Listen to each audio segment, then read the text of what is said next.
역대상 26장 12절부터 19절까지입니다. 이상은 다 문지기의 반장으로서 그 형제처럼 직임을 얻어 여호와의 성전에서 섬기는 자들이라.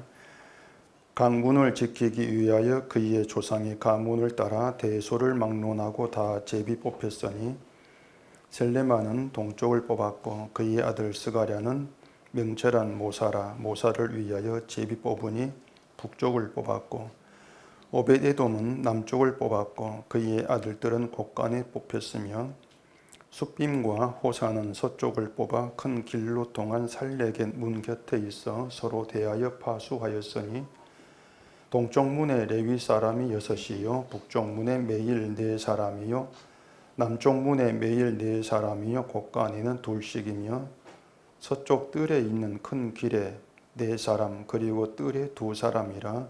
고라와 무라리 자손의 문지기의 직책은 이러하였더라. 아멘. 기도하겠습니다. 하나님께서 죄의 저주 가운데 있는 우리를 택하시고 불러내어서 예수의 피로 거룩한 성도로 삼으신 그 하나님의 뜻이 무엇인지를 오늘 말씀에서 배우게 하시옵시고, 내 뜻을 가지고 성도 일을 하겠다고 나서는 것이 아니고 하나님의 뜻에 이끌려가면서 하나님이 우리를 어떻게 쓰시는지 오직 거기에 우리 온 마음이 향하는 이 시간 되게 하시옵소서. 예수님 이름으로 기도합니다. 아멘. 지난주에는 오벳에돔의 복에 대해서 말씀을 드렸는데 가드 사람인 오벳에돔 이방인인데 그 이방인인 오벳에돔의 아들들이 성전의 문지기의 직무에 참여된 것이 하나님께서 주신 복이다, 그런 내용이었습니다. 이것은 고라 자손도 다르지 않다고 했는데 고라가 모세와 아론에게 반역해서 하나님께 죽임을 당한 것을 생각하면 이제 그들의 자손도 성전 문지기로 참여될 그런 자격이 없다고 할 수가 있는데 그 일에 참여하게 된 그것도 그들에게 있어서 이제 복이라고 할 수가 있는 거죠. 쉽게 말하면 아무 공로도 없고 또 자격도 없는 자가 거룩한 성전의 일에 부름받았다, 참여되었다.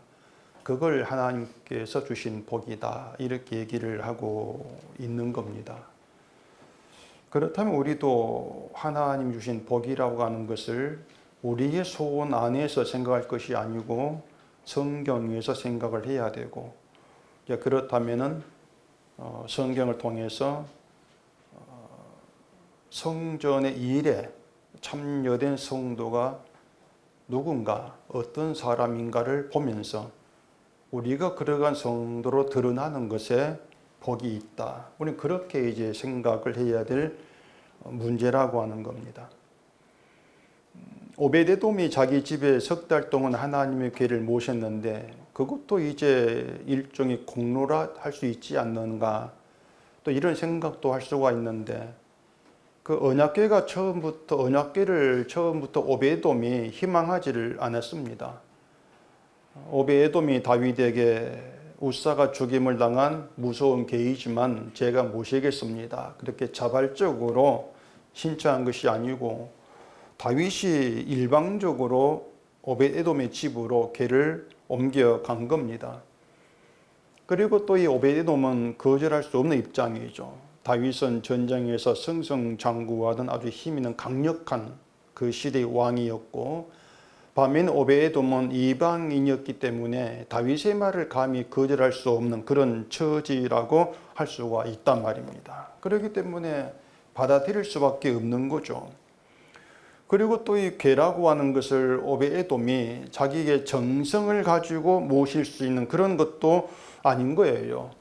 날마다 궤 위에 먼지가 앉지 않게 쓸고 닦는다거나 번쩍번쩍 광나게 닦는다거나 그렇게 할 수가 없단 말입니다. 만약 오벳에돔이 그렇게 했다면은 우사처럼 죽임을 당해야 되죠. 우사도 궤를 만졌다는 이유 때문에 죽임을 당했기 때문에 오벳에돔도 죽임을 당할 수밖에 없어요. 결국엔 손대지 못하고 그냥 걔 있는 대로 두고 볼 수밖에 없단 말입니다.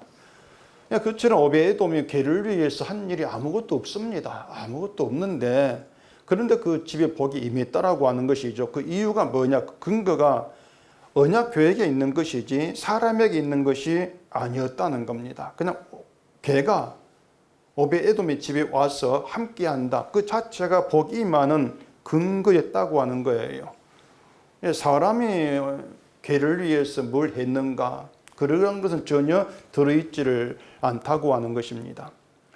그렇기 때문에 이 사람이 자꾸 자기의 그 이제 선한 행실 또 믿음을 이제 공로로 내세우면서 이러한 일을 하고 있으니까 복을 주시겠지, 복 달라, 이렇게 하고 있는 것은 성경에서 얘기하고 있는 하나님의 복의 원칙에서 벗어난 것이 분명해요. 그런 원칙으로 복이 주어지는 것은 없단 말입니다.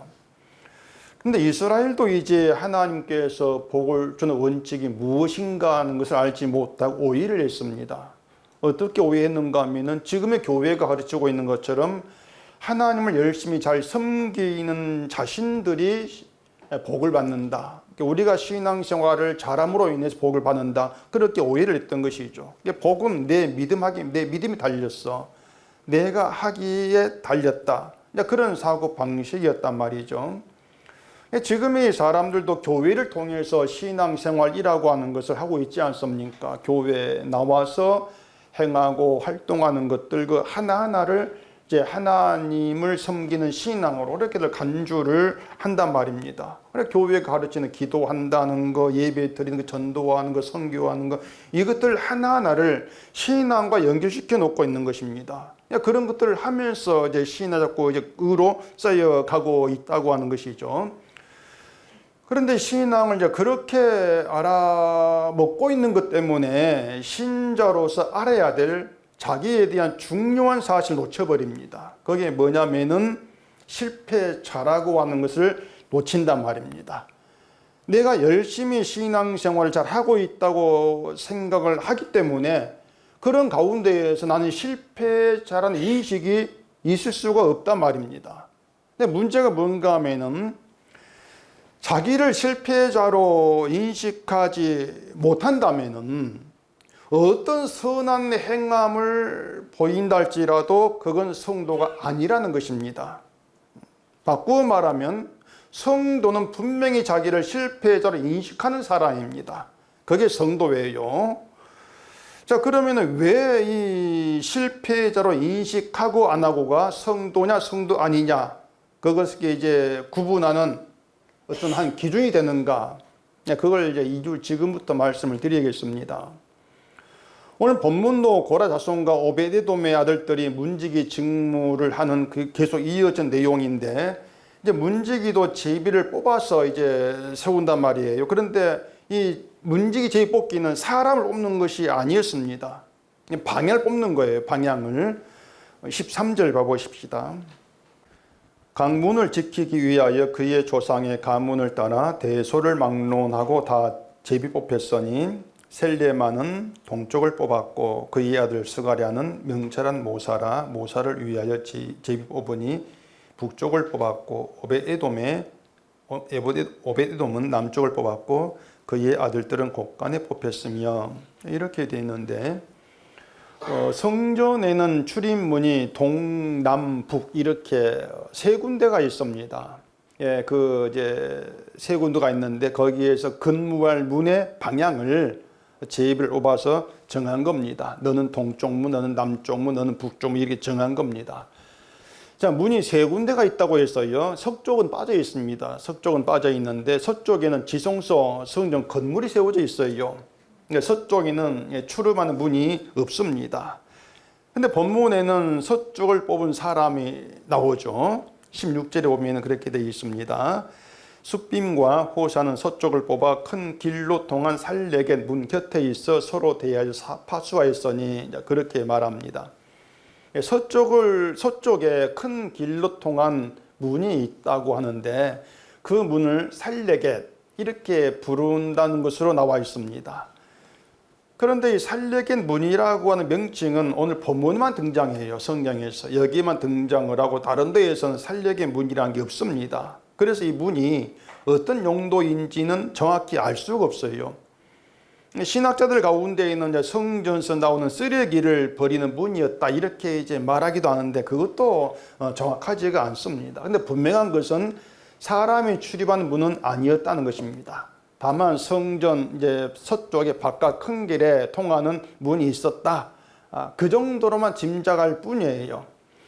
이게 어떤 문인가 이건 중요한 것이 아니니까 넘어가면 됩니다. 우리가 생각할 것은 오늘 본문에서 문지기를 성전 사방, 동서남북 사방을 지키는 것은 직무로 지금 얘기를 하고 있다는 겁니다. 그런데 우리가 또 짚고 넘어갈 것이 있습니다. 뭔가 하면 제가 누누이 이제 말씀드린 것처럼 역대상에서의 유다. 역대상에서 유다는 망했다는 겁니다. 역대상에서 유다는 망한 자들입니다. 예루살렘도 박살났고 성전도 불태워지고 무너지고 없어졌어요.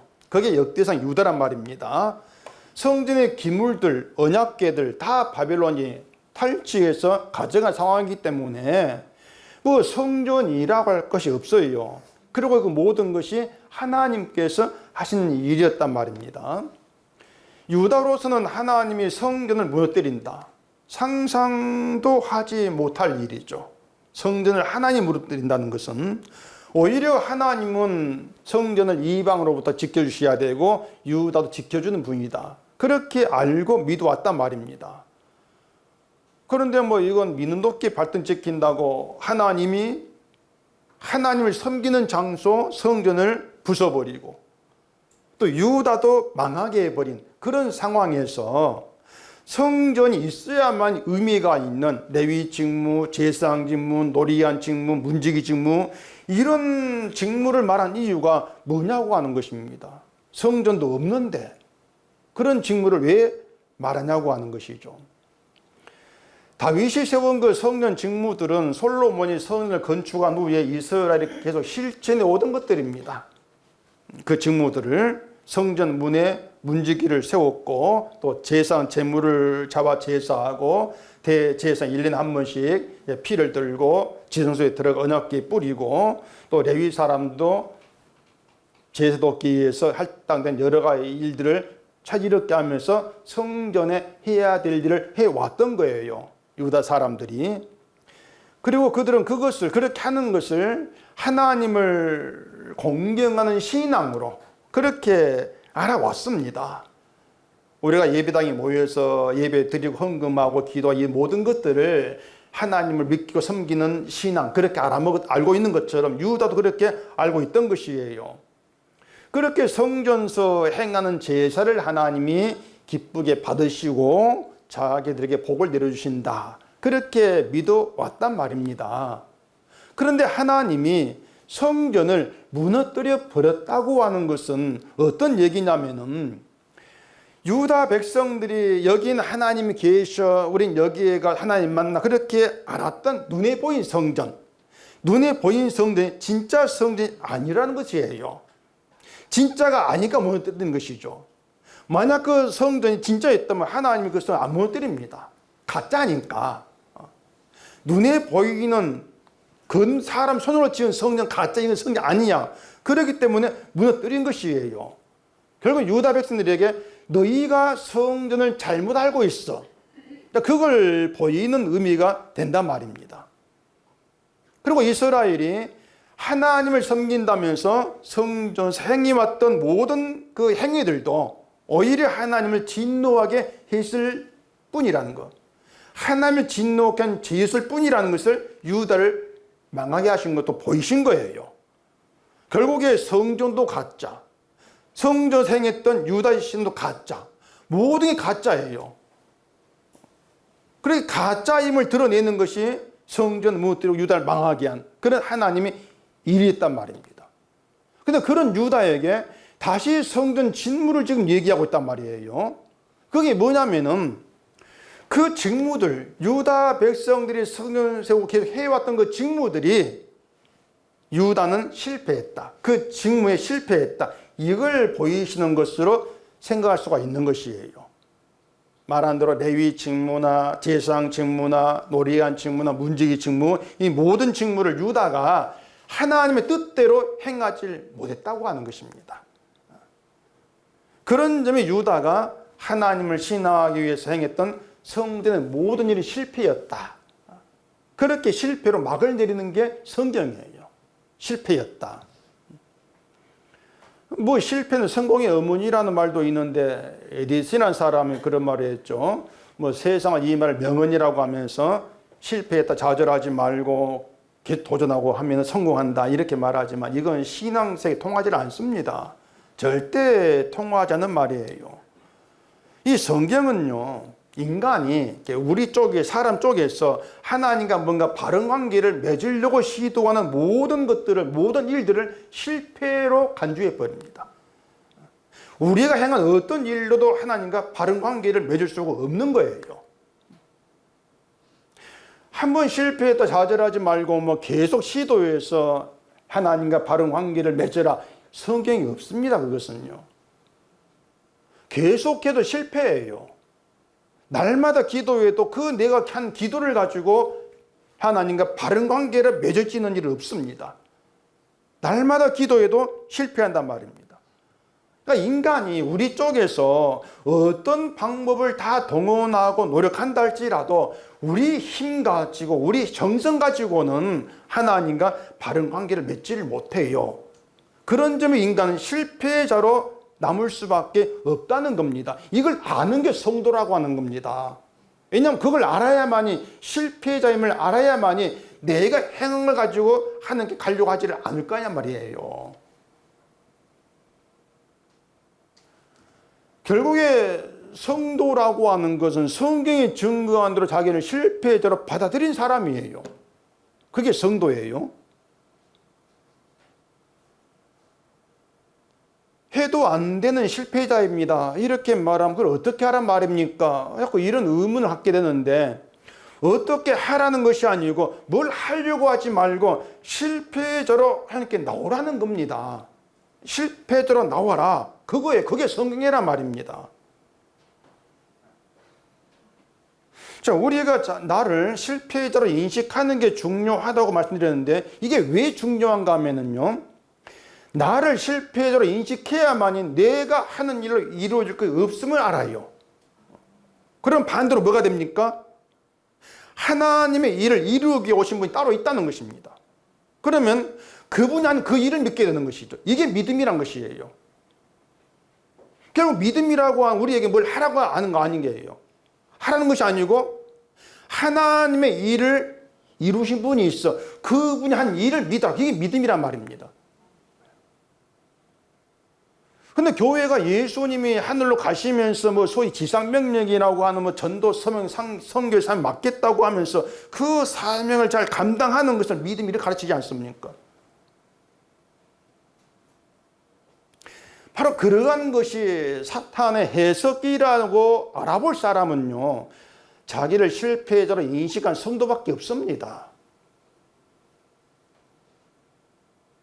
실패자는 뭘 해도 실패하게 되는데, 그런 인간에게 무슨 사명, 무슨 하나님의 일을 맡깁니까? 안 되는데.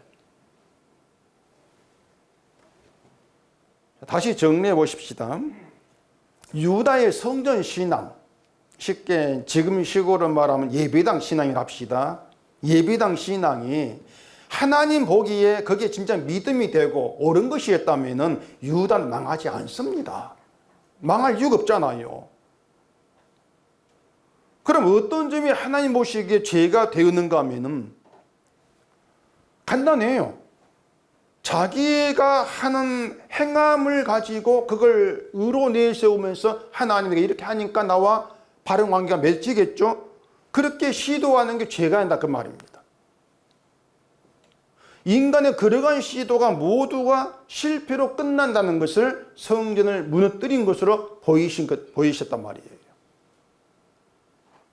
레위 자손들이 성전에서 행했던 모든 직무가 실패했다는 겁니다. 성공한 게 없어요. 그래서 결론적으로 인간이 행하는 신앙생활로 이루어지는 것은 아무것도 없어요. 성전의 중심, 성전에서 가장 중요한 것은 언약궤죠. 궤인데 대제사장이 제물의 피를 가지고 언약궤가 있는 지성소로 들어가서 궤 덮개, 그 덮개를 속죄소라 가는데 속죄소에 그 제물의 피를 이제 뿌립니다. 그런데 지성소에 들어갈 때에 먼저 내 몸에 피를 발라요. 그 의미가 뭐냐면은 제사장도 용서를 받아야 될 죄인으로 하나님 만난다는 것인데 그게 실패자로 하나님께 나가서 만나 그 뜻이란 말입니다. 실패자로 나간다. 그러니까 대제사장 딱 한 사람인데 그 대제사장이기 때문에 믿음이 특출하고 행위도 옳고 바른 사람이고 성품도 온화하고 사람들의 본받고 따를 수 있는 그런 인물로 가는 게 아니에요. 그런 제사장 없단 말입니다. 하나님이 세우신 제사 규례가 의미하는 게 뭐냐면은 죄인 그 실패자로 나오라는 거예요. 실패자로 하나님께 나오라. 그래야만 제물에 흘린 그 피가 너의 의를 이룬다는 그걸 알 거 아니냐 말입니다. 피가 성공이 되는 것이지 너의 의가 성공이 아니라고 하는 것이에요. 근데 유다는 제사 드리면서 제사 드린 그것을 자기 의로 그렇게 삼았단 말입니다.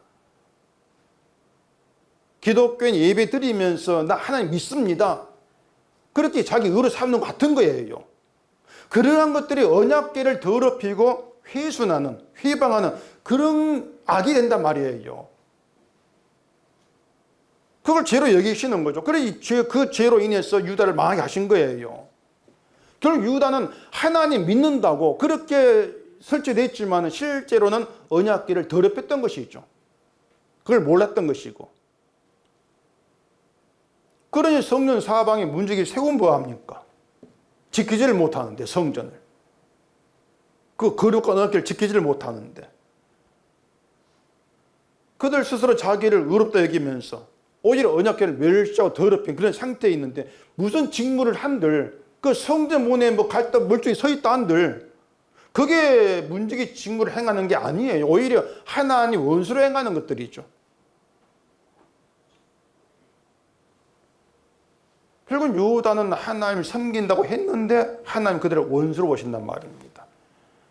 그런 점에서 성전 직무에 실패했다 이렇게 되는 것이죠. 자, 그러면 성경이 너희는 실패했다 이것만 얘기하고 끝나는가? 그건 아니죠. 네, 이제부터 인간이 실패한 성전 직무에 대해서 성경 이야기는 답이 뭔가 이걸 또 보십시다. 에스겔서 40장 찾아보십시다. 에스겔 40장 1절입니다. 우리가 사로잡힌 지 25째 해 성이 함락된 후 14째 해 첫째 달 10째 날에 곧 그날에 여호와의 권능이 내게 임하여 나를 데리고 이스라엘 땅으로 가시되 하나님의 이상 중에 나를 데리고 이스라엘 땅에 이르러 나를 매우 높은 산 위에 내려놓으시는데 거기에서 나무로 향하여 성읍 형상 같은 것이 있더라. 잠깐 펴놓으세요. 자, 여기 에스겔 선지자가 누구인가 하면은 유다 백성과 함께 바벨론의 포로로 잡혀간 사람입니다. 에스겔이 이제 그 선지자에게 이제 얘기하는 그런 내용이죠. 자, 그럼 에스겔도 예루살렘 성전이 무너진 걸 본 사람이에요. 봤어요. 그런데 하나님 에스겔을 데리고 예루살렘으로 가서 이스라엘 땅 예루살렘으로 가서 성전을 보여주신다는 겁니다. 하나님 에스겔에게 환상으로 성전을 보여주시는데 환상으로 본다고 하는 것은 그 예전처럼 건물로 세워진 실제한 그런 성전이 아니라는 것이에요. 사람의 눈으로 볼 수 없는 성전이 예루살렘에 있다는 겁니다. 있더라. 그렇다고 뭐 투명 인간처럼 투명 성전 그런 건 아니고요. 사람의 손으로 지어지지 않는 진짜 성전이 예루살렘에 있다 그 말이에요. 그러면 성전은 없는 겁니까? 있는 겁니까? 있죠. 유다가 볼 때는 성전은 무너지고 없어요. 왜냐하면 그들은 성전을 건축, 자기 손으로 지어진 그것만 성전이었기 때문에 성전이 없는 거예요. 그런데 하나님은 성전 보여주면서 봐라, 성전이 있다. 그럼 그걸 통해서 또 뭡니까? 봐라, 너희가 아는 성전이 아니었잖아. 그건 성전이 아니야. 그럼 내가 뭐 때린 거야? 이런 의미가 된단 말입니다. 다시 얘기했지만 미리 말씀드리면은 하나님 보여주는 성전은 장차 성전으로 오실 예수님을 이리 보여주는 것이에요, 지금.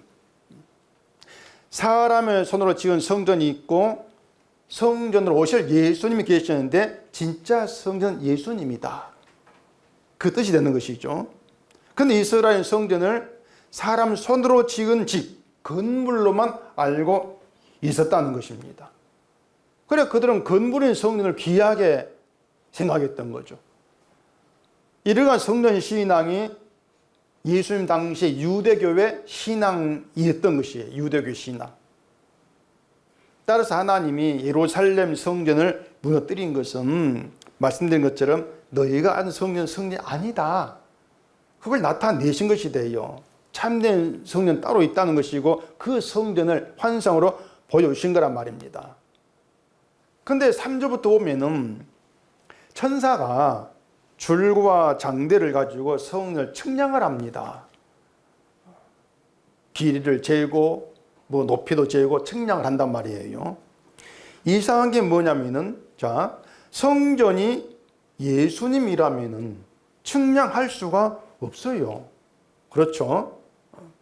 측량한다는 것은 길이, 넓이, 높이 이런 걸 잰다는 것인데 그런 성전과 예수님이 무슨 관계냐 그 말입니다. 예수님은 키와 몸무게를 재는 것도 아니고 건물도 아닌데 측량을 한다? 그게 이상하다는 얘기예요. 이게 너무 깊이 들어가면 복잡해지는데 쉽게 말하면 성전은 측량한다는 것이 뭐냐 이미 성의 규격화 딱 정해졌다는 것이에요. 규격으로 정해진 것이에요. 다시 말해 성전은 하나님에 의해 이미 정확하게 만들어졌어. 그 뜻이란 말입니다. 예를 들어 제가 서 있는 이 강대상을 측량하니까 가로가 1m 20이고 높이가 90cm 이렇게 나온다 합시다. 근데 누군가 모양은 똑같은데 가로가 1m 70이고 높이가 100인 그런 강을 가져와 가지고 이게 은속계 한대상이다. 이렇게 했을 때 뭐가 맞냐는 얘기예요. 어떻게 알겠습니까? 미리 잰 거 그게 맞죠. 그게 맞아야 이게 은속계 한대상이야. 그런다면 되지 않습니까? 도무지 모르겠다는 눈치인데 정말 쉽게 말씀드린 거예요. 이미 측량한 게 있으니까 그것으로 알 수 있단 말입니다. 뭐가 진짜인지. 그것처럼 성전을 측량한다고 하는 것은 성전으로 오신 예수님께서 하실 일, 가시는 길, 이 모든 것이 이미 하나님에 의해 정해졌다는 거예요. 확정되었다는 겁니다. 예수님 오셔가지고 결정해 나 이렇게 할래 이게 아니에요. 하나님이 확정해서 보내신 거예요. 그게 측량의 의미란 말입니다. 때문에 사람이 예수님이 오신 것은 내 죄를 용서하고 나를 구원하기 위해서다 이렇게 얘기했을 때에 그 예수가 성전이신 예수가 맞으려면은 하나님이 정한 것과 맞아야 돼요. 다시 말해 하나님이 우리 죄를 용서해서 우리를 구원하시려고 예수를 보냈어. 그 뜻과 맞아야만이 우리가 말하는 예수가 맞지 않냐 말입니다. 근데 맞는 얘기예요. 맞지가 않습니다. 죄 용서가 나오니까 맞지 않은 일이 나오는데 그 죄 용서라고 하는 것이 우리를 구원하기 위한 용서가 아니고요. 용서를 통해서 하나님의 은혜와 자비와 사랑을 깨닫게 하고 그걸 자랑하고 그걸 높이게 하려고 하는 것이지 나를 구원하기 위한 목적이 용서가 아니란 얘기입니다. 제가 한두 번 얘기한 게 아니에요. 이걸 사람 자꾸 오해를 한단 말이에요. 날 구원하기 위한 용서, 그럼 십자가 나를 위한 용서 십자가 된단 말이에요. 그게 아니란 뜻입니다. 예수님의 그 오병이어의 기적 후에 사람들이 예수님을 찾아다닌 일이 있습니다. 그때 예수님이 그들에게 하신 말씀이 너희가 나를 찾는 것은 표적을 본 까닭이 아니고 떡을 먹고 배부른 까닭이다 이렇게 말했습니다. 그 말이 뭐냐면 나는 너희의 배를 부르게 하려 오지 아니했다, 그 뜻이거든요. 그러니까 예수님 하신 일이 정해져 있습니다. 십자가로 정해져 있는데 그 일에 너희를 배부르게 하는 것은 없어. 그렇다면은 내 배부름을 위해서 예수를 찾아와? 그건 내가 아니야. 이것이 성전을 측량한 의미가 돼요. 측량은 성전을 지어가는 과정에서 재는 것이 아니고 이미 완성된 성전을 측량합니다. 이미 완성되어 있는 것을. 자, 그런데 예수겔이 환상으로 보는 성전에는 없는 게 있습니다. 뭐가 없냐면 사람이 없어요. 사람이 안 나와요. 에스겔 40장 6절에 동쪽을 향한 문이 있습니다. 그리고 7절에는 문지기 방이 나옵니다. 또 20절에 북쪽을 향한 문이 있고 21절에 역시 문지기 방이 있습니다. 27절에 남쪽을 향한 문이 있고 29절에 문지기 방이 있습니다. 자, 문이 있고 문지기 방이 있어요. 문지기 방은 문지기가 뭐 잠을 자도 휴식하든가 문지기를 위한 방이겠죠. 그러면은 문지기 직무를 한 사람이 등장해야 되는데 사람이 없어요. 노래하는 직무를 맡은 사람도 없고 잠이라는 내의 사람도 없습니다. 그게 에스겔이 환상으로 본 성전의 모습입니다. 그 말이 뭐냐면은 사람이 할 일이 없고 사람을 필요로 하지 않는 성전이란 것이에요. 에스겔이 본 성전이. 진짜 성전이 뭐냐? 사람을 필요로 하지 아니한다. 사람이 할 일이 없다. 그 뜻이란 말입니다. 다시 말해서 성전으로 오신 예수님의 일에 사람은 필요 없다는 것입니다. 그 얘기예요. 성전의 모든 직무, 성전의 문을 지키는 그 직무까지 예수님이 다 행하시고 이루신다. 이거 생각하면은 사람은 할 일이 없고 예수님이 할 일만 있는 그게 진짜 성전이란 말입니다. 그리 구별하시면 돼요. 가짜 성전 잡고 사람 뛰어 들어가요. 저 성령 내가 할 일이 나에게 의가 믿음이 되겠지. 자꾸 나를 집어넣는 가짜예요. 진짜 성전 예수님의 일에는 예수님께서 하신 일만 있지. 우리가 한 일에 들어가지를 않아요. 그게 진짜 성전이에요. 그래서 바울이 성도를 가리켜서 성전이라고 한 것도 뭐냐면 예수 안에 있고 예수님이 함께한 성도에게는 내가 한 일, 내가 이룬 일은 없고 예수님께서 십자가에 이루신 그 일만 있는 사람이다. 그런 의미에서 성전 이렇게 말한단 말입니다.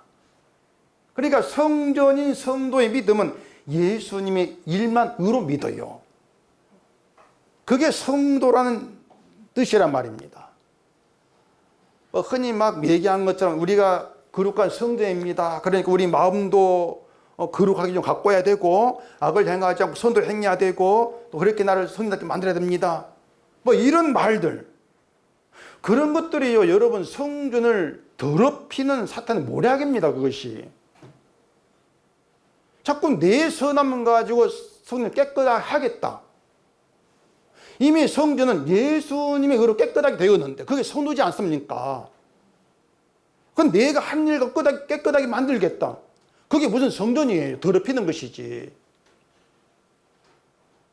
결국 사탄은요, 우리를 내 힘과 내 노력으로 뭔가 이루어내는 그 성공에 마음을 두게 해요.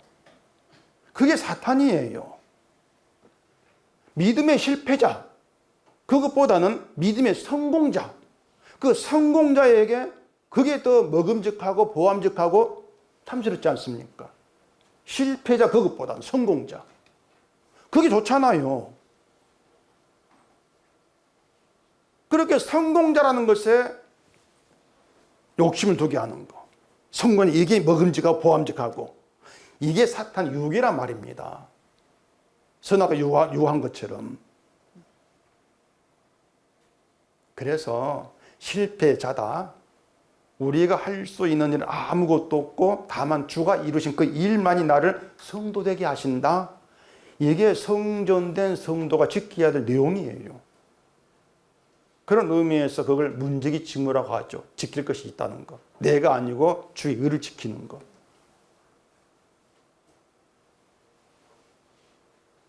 근데 사람들이 이러한 성도의 직무를 자꾸 유다 백성들처럼 하나의 어떤 사람이 해야 될 일로 오해를 자꾸 한단 말입니다. 자기를 위해서 재물을 바치고 자기를 위해 성전 찾고 자기를 제사한 유다 판박이라고 할 수밖에 없는 거죠. 그런데 그런 그들이 실패했다, 망했다, 부서졌다. 결국 인간의 방식으로 세워간 믿음, 그건 모래 위에 지은 집처럼 무너지고 부서질 것밖에 없다, 실패하는 것을 보여주고 있단 말입니다. 문제기는 동서남북 사방에 세워지죠. 그러면 성전이 무너지고 없는 지금 문지기는 있는데, 본문에서 문지기는 나오는데 문제 지켜야 될 성전은 없어요. 그러니까 그런 것들이 뭐냐면은 사람의 손으로 지은 성전을 지키는 것이 문지기 일이 아니라는 것입니다. 그 점들을 우리가 좀 명확히 구분하고 성경을 보셔야 돼요. 성전서 신앙으로 알고 행했던 것들도 사람 지켜야 될 것들이 아니었다는 얘기예요.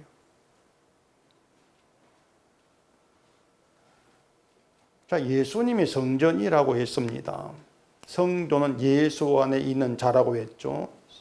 성전 안에 있는 게 성도라는 것입니다. 그러면 성도가 성전 안에 예수 안에서 문지기로 봉사해야 될 일은 있는 거예요.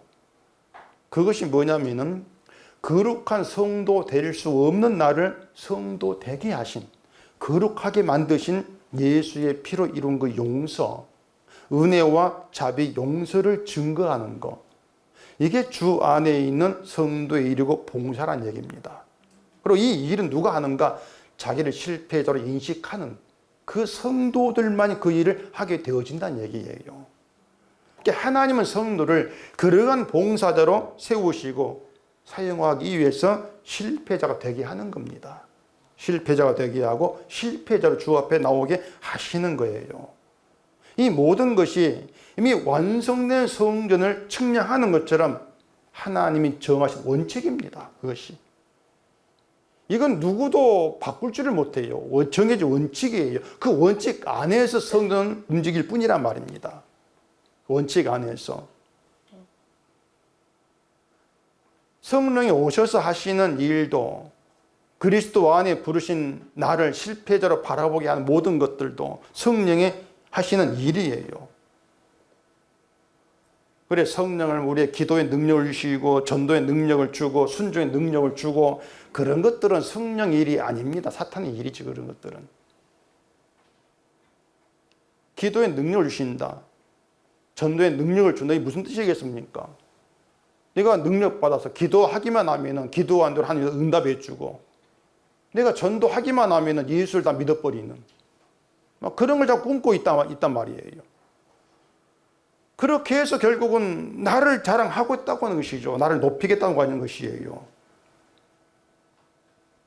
이런 속성의 인간이 결국은 자기 행함을 자꾸 옳은 것으로, 바른 것으로 높이고 세우려고 하는 거죠. 그래서 성경에 뱀들아, 독사의 새끼들아, 이런 말씀은 나와는 상관없다고 생각하는 바로 그들이 자기를 내세우는 실패자가 아닌 자들이라고 하는 것입니다. 독사의 새끼라고 하는 독사의 후손이라는 것인데, 오늘 성경 그 본문 묵상의 이야기입니다. 제가 묵상 그 본문을 가능하면 설교 내용과 연결 지으려고 하고 있기 때문에 자꾸 설교에서 말씀을 드리게 되는데, 창세기 3장 15절은 뭐 잘 아는 다 내용이죠. 그런 구절이 있다는 건 알고 있는데, 이게 무슨 뜻인지는 우리가 이해를 잘 못하는 내용이기도 합니다. 하나님이 뱀에게 너로 여자와 원수가 되게 한다, 이렇게 말씀하죠. 이 내용부터 생각해 본다면은 우리는 여자가 뱀의 유혹 때문에 선악과를 먹고 죄 짓고 죽은 자가 되었으니까 뱀과 원수가 되었어. 그렇게 쉽게 생각할 수가 있습니다. 그렇게 생각하면 이미 여자는 뱀을 원수로 그렇게 바라봐야 돼요. 원수가 되었으니까 원수로 바라봐야 되는데, 근데 하나님은 원수가 되게 하고 이렇게 말한단 말입니다. 그 의미가 뭐냐는 얘기죠. 자, 원수가 된다고 하는 것은 사탄에 대해 적대감을 가진다는 것인데, 하나님 여자에게 네가 어찌하여 선악과를 먹었느냐 추궁했습니다. 그때 여자가 뱀이 나를 깨므로 먹었습니다. 이렇게 답했단 말이에요. 그 여자의 그 하와의 그 답에 뱀을 향한 적대감이 실려 있다고 할 수가 있냐 말입니다. 뱀이 나를 깨웠습니다. 그게 뱀을 원수로 대하는 그런 말이겠냐고 하는 것이, 만약 그게 적대감이 있는 말이라면 하나님이 아담에게 먹지 말라고 한 열매를 네가 먹으냐 추궁했을 때 하와가 뭐라 하겠습니까? 하나님이 나에게 함께한 여자가 줘서 먹었습니다. 그럼 그 말도 하나님의 적대감이다, 이렇게 봐야 되지 않습니까? 뱀 때문에, 여자 때문에 이 말은 열매 맺은 책임이 죄의 책임에서 벗어나려는 핑계 변명이에요. 죄의 책임 벗어나려는. 내가 먹긴 먹었지만 내가 한 일은 아닙니다. 그 뜻이란 말입니다. 내가 한 일은 아닙니다.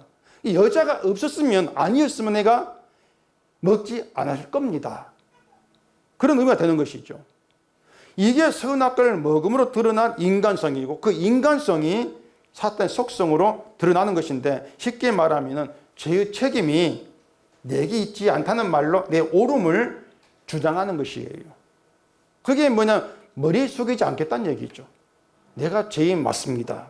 머리 숙이지 않고 난 아닌데요, 자꾸 뻣뻣하게 머리를 들려고 하는 거예요. 이것이 여자의 우선 내 머리를 상하게 할 것이요, 이 말씀 의미가 된단 말입니다. 주보에 설명이 났으니 가서 읽어보시면 되는데, 그냥 읽으면 10분도 채 안 걸릴 것 같은데 생각하며 읽으면 한 시간이 조금 걸릴 거예요. 제가 그 묵상 원고를 쓰는데 보통 한 5시간 정도 걸립니다. 5시간 걸리는데, 그게 뭐 5시간 걸리는 거 하는 막 그런 눈치인데, 이게 그냥 막 치는 게 아니에요. 제가 생각하면서 그 말씀 의미가 뭔가 그렇게 생각하면서 쓰기 때문에 5시간 걸려요. 어쩌면 더 넘게 걸리고 하루 종일 걸리고요. 그런데 여러분은 거기 한 5분의 1만 시간 좀 할애해가지고 1시간 동안 생각하면서 읽는 거, 이건 못하겠습니까? 5분의 1만 할애하세요. 제발 좀 읽어주시라 그 말입니다.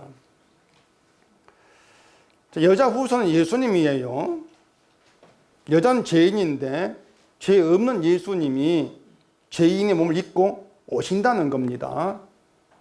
그리고 예수님이 사탄의 머리를 상하게 한다는 것이고, 또 사탄은 예수님 발꿈치를 상하게 한다, 그런 내용이죠. 이걸 우리는 하나님의 약속이라고 이제 말하는데, 약속이라면 예수님이 이 땅에 오심으로 그 모든 일은 다 이루어졌다, 그 뜻이 되는 거예요.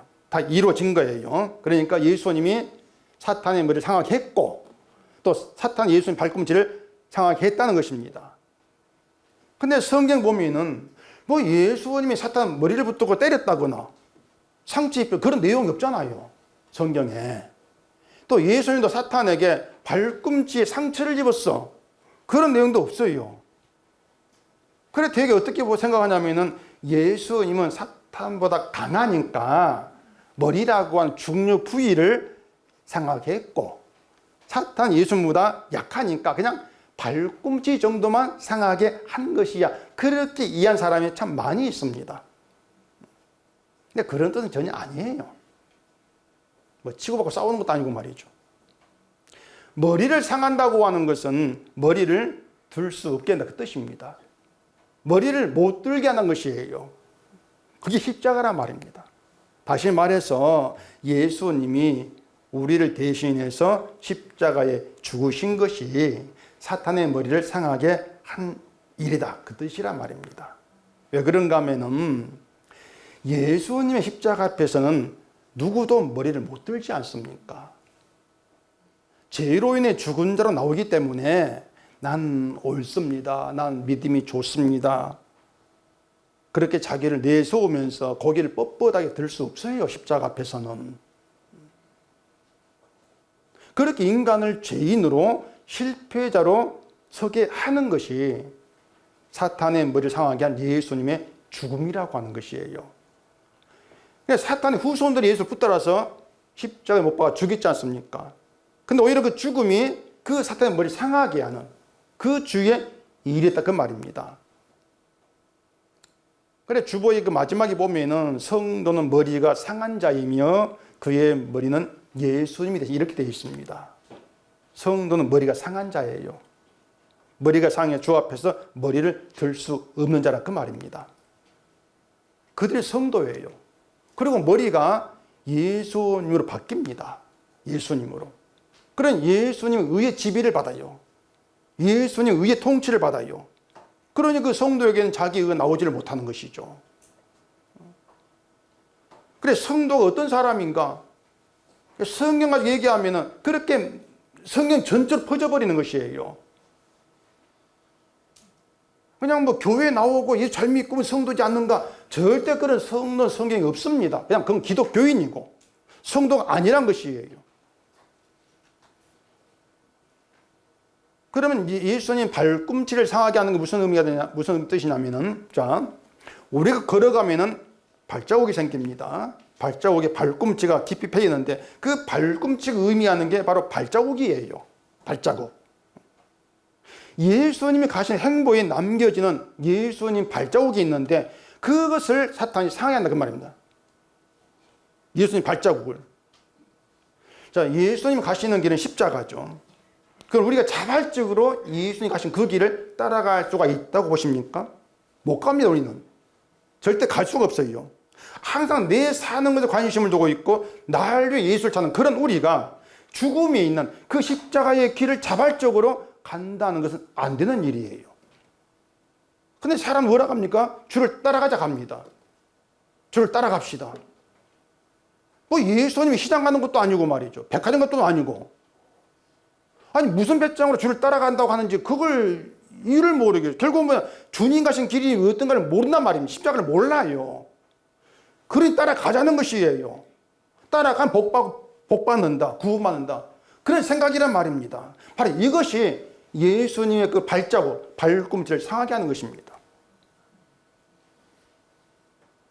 예수님의 발자국, 그 예수 행보는 하나님의 영광을 위한 죽음이는 십자가로 향합니다. 십자가로만.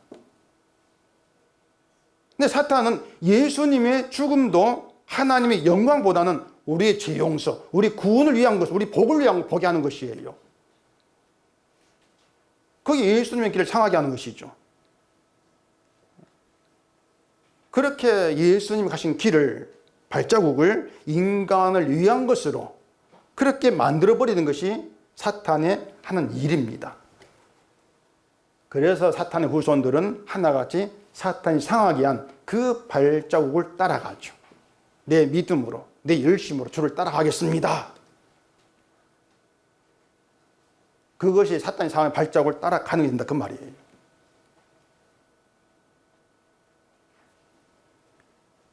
요한복음 6장 44절에 보시면은 나를 보내신 아버지께서 이끌지 아니하시면 아무도 내게 올 수 없으니 오는 그를 내가 마지막 날에 다시 살리리라 이렇게 말합니다. 아버지께서 이끌지 않으면 아무도 예수께로 갈 자가 없다. 아무도 갈 자가 없어요. 예수를 따라갈 수가 없어요.